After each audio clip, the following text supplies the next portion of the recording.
የማይጸልዩ ሰዎች እየዘመሩ ይሸነፋሉ። የማይጸልዩ ሰዎች እያገለገሉ ይሸነፋሉ። የማይጸልዩ ሰዎች በደንብ ስሙኝ እየሰበኩ ይወድቃሉ። ለምን ሲባል በጸሎት ውስጥ ብርሃን አለ። በጸሎት ውስጥ በተስፋ መሞላት አለ። በጸሎት ውስጥ ርስት አለ። በጸሎት ውስጥ ኃይል አለ። በጸሎት ውስጥ ሙላት አለ። ወጣቶች በደንብ ስሙኝ።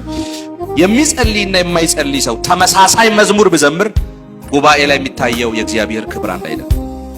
በዚህ ዘመን ደግሞ ያለው ትልቁ ችግር የጸሎት ችግር ነው።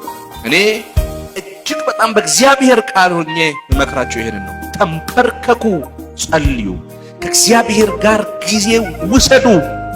አይኖቻችሁ ይከፈታሉ፣ የልቦናችሁ አይኖች ይበራሉ። እግዚአብሔር ልል ያሰበውን ነገር ተረድቶ እንደመኖር በረከት የለም። እግዚአብሔር ሊናገር ያሰበውን ነገር ተረድቶ እንደመኖር በረከት የለም።